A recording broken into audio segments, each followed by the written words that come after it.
सबसे पहले आपको एक बात बता देता हूँ कि 10 के और 0 के कुछ नियम है, 10 के और 0 के, तो वो नियम बता दूँ आपको पहले ताकि दिक्कत ना हो। सबसे पहले देखो 0 का नियम, किसका नियम? 0 का नियम। यहाँ लिख दो मैं 0 का नियम। 0 लिख दो, 0 लिख दो, आपको जो मन करे वो लिखो।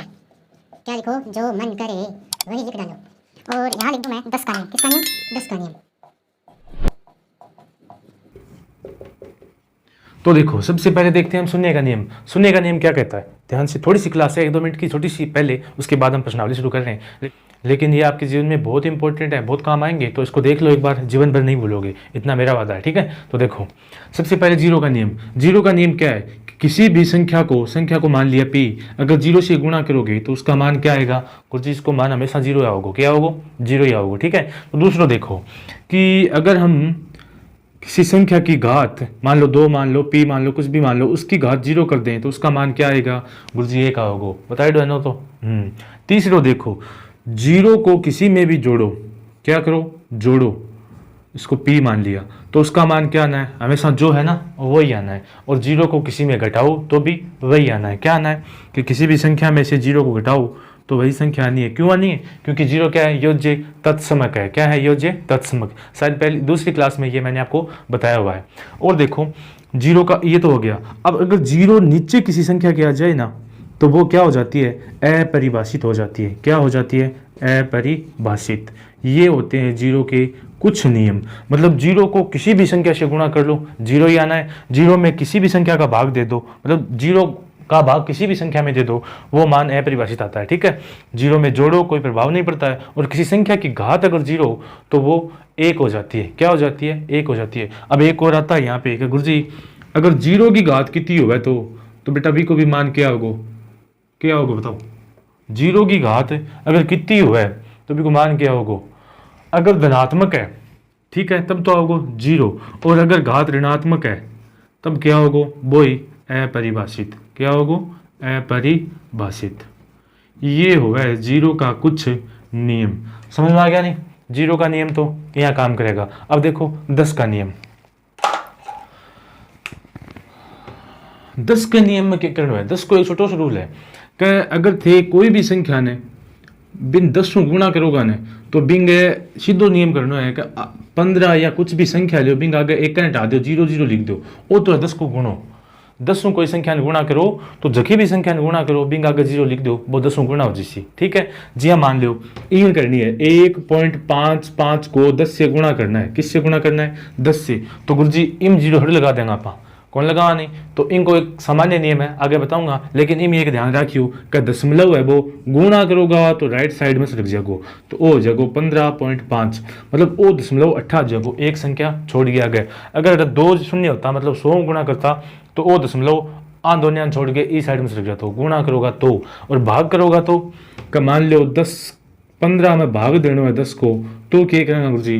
तो बेटा जितो नीचे शून्य हुआ ना, जितना नीचे शून्य हुआ है बित्ता शून्य हाथ का नहीं छोड़ के पॉइंट लगा दो। जी हाँ, देखो 15 है तो 15 में कितना 0 है? 1, तो शून्य हाथ का नहीं 1 गिन लो, कितो गिन लो? 1, तो 1 गिनो तो घटायो 8 है, तो पॉइंट घट लाग जी 15 कैर इनके बीच में लाग जी, ठीक है। समझ में आई गया बात? थोड़ा ध्यान सुन लो, आ चीज़ बहुत काम आसी, ठीक है। तो देखो दूसरी बात, देखो अगर हमने 18 को गुणा कर दिया 100 से तो भाई बात 188 का आगे 2 बिंदी लाग जी। क्या लाग जी? 2 बिंदी लाग जी। लेकिन अगर आप 1.89 को गुणा कर दिया कितना से? 1000 से। कितना से? 1000 से। तो मैं थाने क्या कहूँ कि गुणा करना है तो राइट साइड का जाना है, ई साइड का नहीं। तो ई साइड का नहीं, मतलब अपन इन चलना है। तो इन कितना बिंदी है? मुझे 3 बिंदी है। पॉइंट कितना के बाद में? 2 के बाद में। तो पॉइंट तो 2 के बाद में हट जी, 2 बिंदियां में 1 बिंदी बचती रहेगी, बी बिंदी ना आप आगे लगा दें, एक शून्य बचतो रहेगो, बिंदी ना समझो तो शून्य समझ लो, ठीक है। तो देखो एक, अब ये पॉइंट है ना, इसको 2 शून्य है तो 2 इधर भेज दें, 8 9 कितने के बाद आ गया पॉइंट? 2 के बाद यहाँ आ गया ना। लेकिन हमारे पास 3 शून्य है, 3 शून्य तो हम पॉइंट एक और सरका देते हैं और वहाँ 0 लगा देते, तो पॉइंट आ गया यहाँ। तो ये कितना हो गया? 1890 हो गया। यहाँ होगा 10 को 100 को भाग, यही होगा गुणो। अब देखो थोड़ा सा और बता दूँ, वो थारे पल्ले कम पड़े हो गयो। और देखो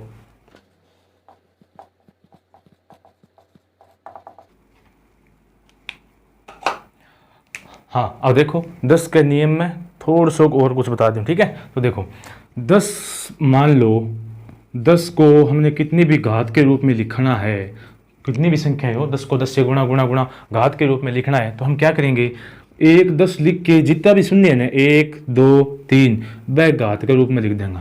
समझ में आई? क्या के रूप में लिख देंगे? घात के रूप में लिख देंगे। जी हाँ, मान लो थाने गुणा करना है 1000 को 1000 से, कितना से 1000 से, तो या तो थे एक आगे 6 बिंदी लगा दो, कितनी बिंदी 6 बिंदी, या दूसरा नियम क्या है कि गुरुजी 10 लिखो और कितने बिंदी है 1 2 3 4 5 6, तो 10 की घात लिख दो 6, वो तो है गुणा को नियम। समझ में आई ना? क्या 10 ने कोई संख्या को गुणा करना है, मान लो 10 ने गुणा करना है 17 से, तो क्या करना है गुरुजी 17 का आगे बिंदी लगा दो, ये लगा दो बिंदी लगा दो, वो साधारण सो गुण हुआ है 10 को। अब देखो 10 को भाग क्या देखना है, भाग। देखो भाग में क्या करना है कि जी मान लो अपन 180 में भाग देना है 10 को, क्या को 10 को, तो क्या करें आप साधारण टाबर क्या करे भैया कि गुरुजी 0 0 काट दो, क्या करो 0 0 काट दो, तो आप 0 0 काटिया क्या आयो गुरुजी 18 आ गयो, कितना आ गयो 18 आ गयो नहीं। अब देखो अगर अपन इन भाग और देना हुआ जी हाँ कुल 15 में देना हुआ है, कितना को भाग गुरुजी 100 को देना हुआ, जब जब क्या करेंगे सुणी हाथ का नहीं उंगली हाथ का नहीं भाग देना है तो चलेंगे आप इन्ने, और गुणा करना है तो चलेंगे आप इन्ने। समझ में ना? गुणा खातर भिन्न चलेंगा, भाग खातर इन चलेंगा हटेगा तो गुरुजी वर्ड पर थोड़ी चलेंगा। तो देखो इसके लिए क्या करेंगे 2 0 है ना, तो यहाँ पॉइंट माना है, यहाँ पॉइंट होता है, हम लिखते नहीं है क्योंकि पॉइंट के बाद शून्य होता है तो लिखने की जरूरत नहीं होती है, ठीक है। तो यहाँ पॉइंट होता है कहाँ, यहाँ आप इसको ऐसे लिख दो 15.0 बट्टे 100, कितना 100। और अगर भाग देना है तो हमें किस साइड जाना है सर, उल्टे हाथ की तरफ। कौन सी हाथ की तरफ? उल्टे हाथ की तरफ। तो भाग देने के लिए 2 शून्य है ना, तो इस दशमलव को 2 के बाद सरका लो, एक पहला ये दूसरा ये, तो पॉइंट कहाँ गया तो गुरुजी 0 के बाद में आ गया पॉइंट, क्योंकि 2 के बाद सर गया 2 को भाग दियो, तो यहाँ अपन भाग करना है बिया गुणो करना है। समझ में आयो? 10 को गुणो भाग। अब देखो आप प्रश्नावली 3.3 शुरू करा।